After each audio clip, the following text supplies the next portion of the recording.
પાકિસ્તાનના મસ્ત મજાના નવા એપિસોડ સાથે હું છું તમારી દોસ્ત સમાયા. હું છું માહી અને હું છું કામાક્ષી. અમારા નવા દોસ્તો સાથે હું છું હિમાંશ અને હું છું તમારી સૌથી સારી દેવાંશી. હું છું વિહાન હું છું શ્રીયાન હું છું યુવરાજ. અમે મજામાં છીએ અને તમે પણ મજામાં હશો, પણ આજે અમે ખુશ છીએ. તમને ખબર છે આજે અમે કોને મળવા આવ્યા છીએ? ગુજરાતના રાજ્યપાલ શ્રી આચાર્ય દેવવ્રતજીને. હા, અમે આવ્યા છીએ ગુજરાતના લોકભવનમાં. આજે અમે તેમની સાથે વાત કરીશું. અમારા મનમાં જે સવાલ છે તે તેમને પૂછીશું. તો ચાલો તૈયાર થઈ જાઓ. राजभवन का नाम लोक भवन करने का उद्देश्य क्या है? सबसे पहले तो आप सब बच्चों का मैं लोक भवन में बहुत हार्दिक अभिनंदन स्वागत करता हूँ। पहली बार स्कूल कॉलेज में पढ़ने वाले छोटे छोटे और आप बालक लोक भवन में आए और मुझसे कुछ सवाल आप करने लगे हैं, इसके लिए बहुत अभिनंदन और स्वागत। आपने पहला सवाल मेरे से पूछा कि राजभवन को लोक भवन किस लिए बनाया गया। तो उसके लिए बेटे आपकी आयु अभी छोटी है।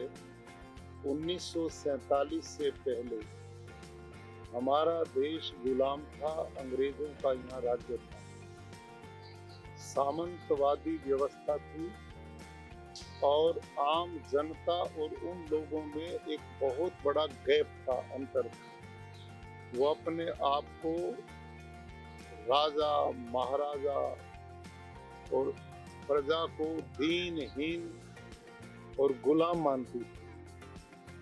तो राज जो शब्द है राजभवन के साथ, वो उस मानसिकता को प्रदर्शित करता था, यहाँ राजा लोग रहते हैं। तो इसलिए हमारे आदरणीय प्रधानमंत्री श्रीमान नरेंद्र मोदी, वो क्योंकि उन्होंने भारत की ग्रामीण व्यवस्था को देखा है, जनमानस को देखा है और उन्होंने आम लोगों की तरह जीवन जिया है, तो वो इस बात को बहुत अच्छी तरह समझते हैं कि जब तक जनता और हमारी राज व्यवस्था आपस में एक दूसरे के साथ सहृदयता से नहीं आएंगे तो लोकतंत्र का रूप अच्छा नहीं बन पाएगा।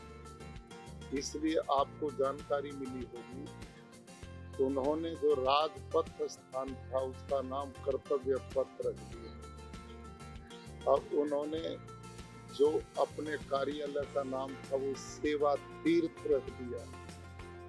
और ऐसे ही अब पूरे देश के राजभवन लोक भवन के रूप में इनका मिशन होगा कि लोगों की सेवा, जनता की सेवा।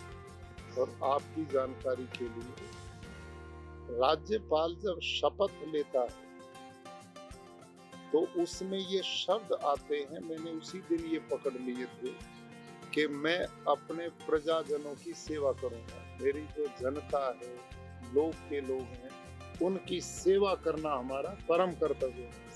तो इसलिए हमारे ये राजभवन जो अब तक रहे, अब ये लोक भवन बन गए कि भाई लोगों के साथ जुड़ करके उनके कल्याण में हम सहभागी बने, इसलिए नाम बने। हमने सुना है कि आप पिछले 35 वर्ष से शिक्षक थे, तो आपके समय पे विद्यार्थी कैसे थे? हाँ, मैं 35 वर्ष तक गुरुकुल कुरुक्षेत्र में प्रधानाचार्य हूँ। उस समय जो विद्यार्थी थे ज्यादातर मेरे व्यक्तिगत जो गुरुकुल है कुरुक्षेत्र में, उसमें ग्रामीण पृष्ठभूमि से आते थे, किसानों के ज्यादा बच्चे होते और उन बच्चों को ही मेहनत करके काफी आगे बढ़ाने का प्रयास किया गया। अब उसी गुरुकुल में बेटे जहाँ केवल ग्रामीण पृष्ठभूमि के ज्यादा बच्चे हैं, वहाँ हमारा पिछले साल 17 बच्चे एनडीए में गए, हमारे 6-7 बच्चे आईआईटी में गए, इतने नीट में गए, और वो सब उस व्यवस्था में रहते हैं। इतना अंतर मैं उस समय के राज के बच्चों में पाता। कि आजकल बच्चे सेंसिटिव ज्यादा हो गए। उस समय रफ टफ थे, हम उनको थोड़ा ऊंचा बोल भी लेते थे, धमका भी लेते थे, गलती पे थोड़ा बहुत प्रताड़ित कर देते थे। उन बच्चों में कभी भी ना हमारे मन में उनके प्रति ये थी कि कोई दुर्भावना बने, द्वेष भाव बने, और ना उन छात्रों में हमारे प्रति बनती। वो बड़ा आदर भाव, सम्मान भाव, मतलब उनमें कभी भी दुर्भाव नहीं आता। आजकल थोड़ा टीचर्स को संभल के आप लोगों से बात करनी पड़ती, बच्चे थोड़ा जल्दी बुरा मान जाते हैं। तो उस समय ये भाव नहीं होता था, और हमारे से पहले जब हम पढ़ते थे तो उस समय बिल्कुल ही नहीं था। हम गुरुजनों के प्रति, माता पिता के प्रति उनको इतना श्रद्धा भाव से देखते थे कि इनका आदेश ब्रह्म वाक्य है, इतना सम्मान का भाव रहता था। बालक में उस समय मैंने देखा ईगो, अहंकार लेश मात्र भी दिखाई नहीं देता था। हमारे काल जो गुरुकुल में मेरे पास अब बच्चे आए, उस काल के बच्चों में प्रारंभ के अब में बहुत अंतर में देखा। बच्चे थोड़ा ज्यादा समझदार तो बने, उस समय से बुद्धिमान भी ज्यादा बने, लेकिन संवेदनशील ज्यादा बन गए। जबकि मैं समझता हूँ बच्चे को इस आयु में रफ टफ रहना चाहिए और पढ़ाई के प्रति गंभीर रहे, माता पिता गुरुजनों का सम्मान करे, अपने सांस्कृतिक मूल्य जो हैं उनको जीवन में अपनाए, तो वो उसको आने वाले जीवन में और मजबूत बनाए। ऐसी मेरी बात। राज्यपाल श्री, हमें पढ़ाई का बोझ बहुत ज्यादा लगता है, तो इस बोझ को हम कैसे कम कर सकते हैं? बहुत ज्यादा लगता है। देखो बेटे, दो चीजें, जब व्यक्ति किसी चीज को हार के रूप में देखता, प्रेशर में देखता, दबाव में देखता, तो वहां वो बोझ दिखाई पड़ता। जब हम किसी चीज को श्रद्धा से, समझ के, विवेक से करते हैं तो उस समय वो भार नहीं रहता। तो मेरी अपनी धारणा है छात्रों के बीच में रहते हुए, जो बालक क्लासरूम मन को एकाग्रचित करके टीचर और ब्लैक बोर्ड का पूरा उससे जुड़ जाता है और विषय को समझ लेता है, और जो ना समझ में आए बीच में प्रश्न करके समझ लेता है, तो जब समझ में अंदर बैठेगा तो फिर दबाव नहीं आएगा। दबाव उस समय आता है जब आज का विषय समझ में नहीं आया और नया पढ़ने को मिल गया, और तीसरे दिन फिर मिल गया, तो बिना पूरा विषय को ध्यान में लाए लगातार पाठ पढ़ते रहेंगे तो फिर वो भार बनता है।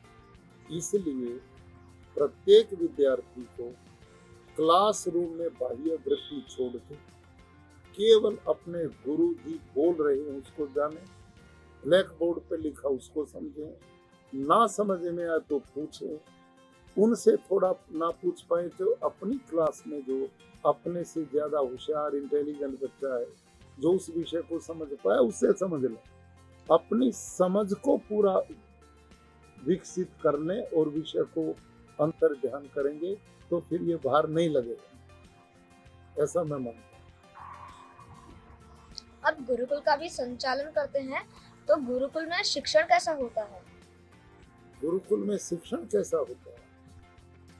आजकल बेटे वातावरण, क्योंकि आज हम आजाद भारत, तो हमारे देश को डॉक्टर भी चाहिए, इंजीनियर भी चाहिए, अध्यापक भी चाहिए, सैनिक भी चाहिए, बैरिस्टर भी चाहिए, पायलट भी चाहिए, सब चाहिए। तो अब गुरुकुल में भी हम जो शिक्षा दे रहे हैं वो वही दे रहे हैं जो देश की सब आवश्यकताओं की पूर्ति कर सके।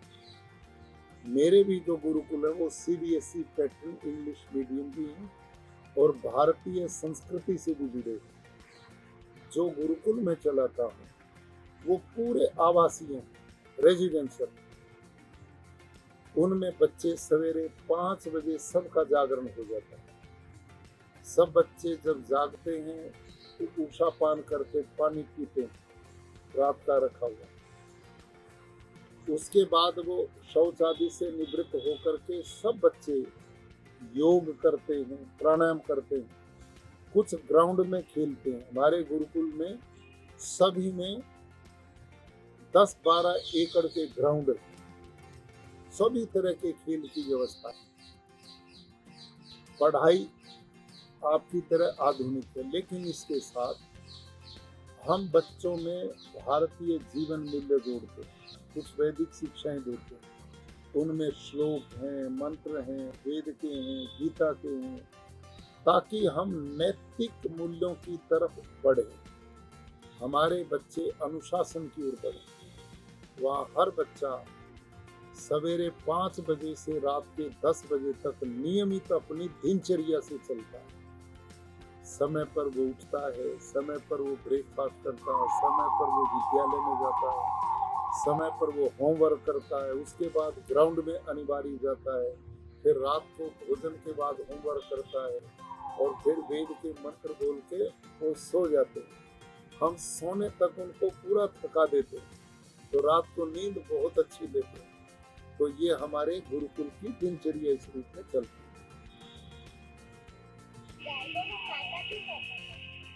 बेटे, अच्छा, गाय को हम माता क्यों कहते हैं? वाह वाह वाह, बड़ा अच्छा प्रश्न किया आपने। देखो, माँ कहते हैं जो हमें पालती है, पोसती है, हमारा निर्माण करती है। हमारी जो माता ना बेटे, जो जन्म देने वाली, हम सब की माँ, मेरी भी माँ थी, आपकी भी माता है, वो हमारी श्रद्धा की पात्र, उनका सदा कहना भी मानना चाहिए, उनके अनुकूल भी चलना चाहिए। हमारी माँ बच्चे को जन्म देती है तो वो 1-1.5 साल अपना दूध पिलाती है, फिर बंद हो जाता है। और जो गाय माता है ना, गाय को माँ क्यों कहते हैं?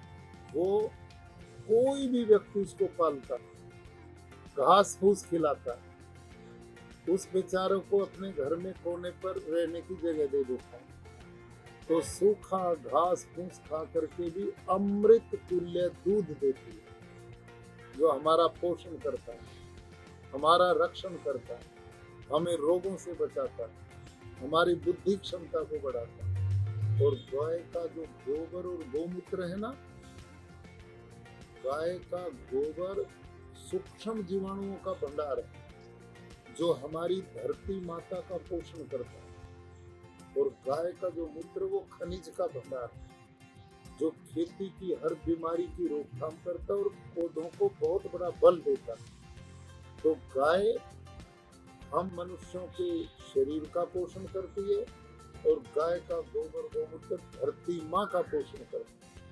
ये धरती से अन्न पैदा होगा, फल फूल पैदा होंगे, सब्जी भाजी होगी, गाय आहार लेकर के अमृत तुल्य दूध देगी, जो हमारी हर समय आजीवन हमें दूध पिलाती है, हमारी धरती माँ का पोषण करती है। तो जैसे एक माँ जन्मदात्री अपने बच्चे को पालती है, वैसे गाय भी हमें पालती है, तो इसलिए वो माँ कहलाती है। वैदिक परंपरा क्या है, इसमें से हम क्या सीख सकते हैं? वाह, आप इतने छोटे हैं और नचिकेता की तरह इतना बड़ा प्रश्न कर रहे हैं? बहुत अच्छा सवाल आपने पूछा। वैदिक शिक्षा क्या है, हमारी परंपराएं क्या है? बेटे, वैदिक शब्द वेद से आया। वेद हैं 4, ऋग्वेद, यजुर्वेद, सामवेद और अथर्ववेद। हमारी भारतीय ऋषियों ने वेदों को अपौरुषेय माना, उनको ईश्वरीय ज्ञान माना। इसलिए वेदों में जो ज्ञान है वो किसी जाति विशेष के लिए नहीं, वो प्राणी मात्र के लिए, समस्त विश्व के लिए। उसमें लिखा है, कृण्वन्तो विश्वमार्य, कि सारी धरती के लोगों को श्रेष्ठ बनाओ, अच्छा बनाओ। वेद ने लिखा, मनुर्भव जनया दैव्यम जन, कि सारी धरती के लोग सही अर्थों में मानव बने। इंसान बने, ऐसे लोग जो हर किसी के सुख दुख के साथी हैं, सबको अपना समझे और दूसरों को अपना बना ले, ऐसी सोच हमारे वेदों में है।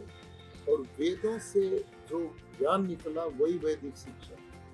वेदों से उपनिषदें आई, वेदों से शास्त्र का निर्माण हुआ, उसी से आगे गीता, रामायण, महाभारत जैसे ग्रंथ जो हैं उनका मूल स्रोत वेद है और उनसे निकली हुई शिक्षा को वैदिक शिक्षा बोलते। ठीक है, और बोलिए। प्राकृतिक खेती क्या है, इससे क्या होता है? अच्छा, तो मेरा प्राकृतिक खेती मिशन को आप इसका मतलब जानते हैं? तो सुनो प्राकृतिक खेती क्या। आप सब बच्चे देखें, आप कभी फॉरेस्ट जंगल में गए हैं? देखा ना, वहाँ कितने तरह के पेड़ पौधे होते हैं ना, वहाँ हजारों तरह के वनस्पति पेड़ पौधे। अब देखो जंगल में जो पेड़ हैं उनको यूरिया कोई नहीं देता, उनको डीएपी कोई नहीं देता, उनमें जंतुनाशक कोई नहीं डालता, उनमें गोबर की खाद कोई नहीं देता, उनमें पानी भी कोई नहीं देने जाता, लेकिन जंगल का पेड़ हरा भरा। ये देखो सामने जितने पेड़ खड़े ना सड़क पे, ये भी जंगल के पेड़ की तरह, इनमें कोई यूरिया डीएपी जंतुनाशक नहीं डालता, और समय आता तो फलों से लद जाते हैं, और इनके एक पत्ते को तोड़ के लैब में लेके जाए, लेबोरेटरी, वहाँ रिसर्च करेंगे तो इनमें phosphorus, zinc, potash, magnesium, iron, copper, किसी की कमी नहीं मिलेगी। तो प्रकृति सब कुछ वहाँ देती है। जब प्रकृति इन पौधों को सब कुछ देती तो मेरे खेत को क्यों नहीं देगी? जो नियम जंगल में काम करे वही हमारी खेती बाड़ी में काम करे, इसका नाम प्राकृतिक खेती है, नेचुरल फार्मिंग, जो स्वाभाविक प्रकृति की व्यवस्था में है। तो हम जिस प्राकृतिक खेती मिशन को इस समय गुजरात सरकार चला रही है, हमारे मुख्यमंत्री जी, हमारे कृषि मंत्री जी, हमारा कृषि विभाग और आदरणीय प्रधानमंत्री जी ने तो प्राकृतिक खेती को राष्ट्रीय प्राकृतिक कृषि मिशन बना दिया। अब उन्होंने अनुभव किया कि इससे धरती माँ का पोषण बचेगा, लोगों का स्वास्थ्य बचेगा, पर्यावरण बचेगा। तो ये खेती बिल्कुल निरापद है, सबका कल्याण करने वाली, सबको स्वस्थ करने वाली, इसका नाम, जिसमें रासायनिक कुछ भी ना पड़े, केमिकल ना पड़े, ऐसी खेती प्राकृतिक खेती। ठीक, हम आजकल जो खाना खा रहे हैं वो सब क्या शुद्ध है? वाह वाह वाह, आजकल बेटे जो हम खाना खा रहे हैं वो शुद्ध जितना होना चाहिए उतना नहीं मैं मानता, क्योंकि जो रिसर्च आ रही है उनसे पता लग रहा है कि आजकल किसान लोग खेतों में इतना यूरिया, इतना डीएपी, इतना जंतुनाशक डालते हैं कि वो सब जहर धरती में मिलता है और धरती माता से पौधों में जाता है, साग भाजी में जाता है, पशुओं के चारे में जाता है, फल फ्रूट में जाता है, और वही हम खाते हैं। तो उसमें केमिकल जब आएगा तो वो हमारे शरीर को स्वस्थ नहीं रहने देगा। हमारे जो ऑर्गन अंदर अंग हैं उन पे वो विपरीत प्रभाव डालता है और स्वास्थ्य को खराब करता है। अब आप तो अब नए बच्चे, आज से 20-30 साल पहले बेटे जो पानी में बोतल आती है ना, पानी की बोतल, ये कोई नहीं लेके चलता था हमारे देश में, कोई जानता ही नहीं था। हम कहीं पर भी पानी पी लेते। अब लोग पानी की बोतलें क्यों लिए फिरते? क्योंकि पानी शुद्ध नहीं रहा, इतना केमिकल खेतों में डालते हैं, इतना इंडस्ट्रीज का पानी जाता है, और इससे पर्यावरण हवा भी अशुद्ध हो गई। और हमारे खान पान में तो बहुत रिसर्च आ रही है। अभी आपकी सब बच्चों की जानकारी के लिए, लगभग 1 महीना पहले एक अखबार में, जो दैनिक भास्कर अखबार, उसने अपने फ्रंट पेज पे एक न्यूज छापी, उन्होंने 105 माताएं ली जिन्होंने अभी बच्चों को जन्म किया और वो अपना दूध बच्चों को पिलाती। 105 माँ का दूध लेकर वो लेबोरेटरी में लेके गई और वहां जांच में पाया कि माँ के दूध में यूरिया, डिटर्जेंट, अनेक तरह के केमिकल। अब इतना छोटा मासूम बच्चा जिसके लिए माँ का दूध अमृत तुल्य है, उसी में बच्चे को ठीक दूध नहीं मिला तो उसका भविष्य कैसे स्वस्थ बनेगा। ऐसे ही हमारे जितने अनाज, गेहूं, चावल, फल, फ्रूट, ये केमिकल जब इसमें पड़ते हैं तो ये जहर उनमें भी जाता है और हमारे शरीरों में आकर हम सबको बीमार करता है। इसलिए अस्पताल सब भरे पड़े, कहीं कैंसर, कहीं हार्ट अटैक, कहीं डायबिटीज, ये सब खान पान की गलती के कारण है। तो इसलिए आप सब बच्चों ने भी प्राकृतिक खेती का प्रचार करना चाहिए और अपने माता पिता को भी बताओ कि आजकल कुछ इसमें सरकार के सहयोग से लाखों किसान गुजरात में प्राकृतिक खेती करते हैं, तो अपने घरों में आप वही मंगाओ जो प्राकृतिक खेती से पैदा होता है, ताकि आप स्वस्थ रहें, निरोग रहें और माता पिता जी भी स्वस्थ रहें। ये बताओगे कि नहीं सबको? बताएंगे? बहुत अच्छा। रासायनिक खाद और कीटनाशक दवाएं कितनी खतरनाक है? वाह बेटे, अभी मैंने जैसे आपके बीच में बताया कि जो रासायनिक खाद हैं जैसे यूरिया है, डीएपी है, पेस्टिसाइड है, इंसेक्टिसाइड जो खेतों में बहुत डाला जा रहा है, ये कितनी खतरनाक है ये बताता हूँ। ये जो यूरिया है इसमें मुख्य रूप से जो कंटेंट है वो नाइट्रोजन का। जब किसान खेत में यूं छिड़कता है ना इसको, नाइट्रोजन को, यूरिया को, तो ये जो हवा चल रही है देख रहे आप, इसमें ऑक्सीजन है, इसी से हम जिंदा हैं। तो यूरिया का नाइट्रोजन जब आकाश की ऑक्सीजन के संपर्क में आता है तो ऑटोमेटिकली एक गैस पैदा होती जिसका नाम है नाइट्रस ऑक्साइड। पढ़ते हैं ना आप स्कूल में। हम कार्बन डाइऑक्साइड को पर्यावरण के लिए खतरनाक मानते हैं ना? क्यों बेटे, मानते हैं ना? कार्बन डाइऑक्साइड अच्छी गैस नहीं ना पर्यावरण के लिए, मानते हैं ना आप? अब सुनो ध्यान से, कार्बन डाइऑक्साइड से यूरिया डीएपी में जो नाइट्रोजन निकला ऑक्सीजन संपर्क में और नाइट्रस ऑक्साइड पैदा हुआ, वो नाइट्रस ऑक्साइड कार्बन डाइऑक्साइड से 312 गुना खतरनाक है पर्यावरण के लिए। समझ में आई? 312 गुना। और ये कहाँ जाता? हवा में जाता है, हवा दूषित करता है, इसलिए रासायनिक खेती खतरनाक। नंबर 2, जब किसान यूरिया डीएपी धरती में खेतों में डालता है तो पौधे कुल 10% लेते हैं, 10%। बाकी जो डाला वो कहाँ गया? मिट्टी को जहरीला किया, हवा को जहरीला किया और पौधों में गया, हमारे साग भाजी फल फ्रूट को दूषित किया। तो ये सारा शरीर में जाकर, आप बच्चों को नहीं पता है, जो बड़े लोग हैं उनसे पूछना, अपने दादा दादी हैं घर में, दादा दादी जी हैं, उनसे पूछना जाके कि गवर्नर साहब ने एक सवाल पूछा है, उनसे पूछना कि आज से 50 साल पहले कोई कैंसर को जानता था, कोई हार्ट अटैक को जानता था, कोई डायबिटीज को जानता था, कोई किडनी फेल होगी जानता था? अपने दादाजी से पूछना, उनके पिताजी ने किसी ने घुटने बदलवाए थे कभी? पूछना, वो कहेंगे बिल्कुल नहीं था।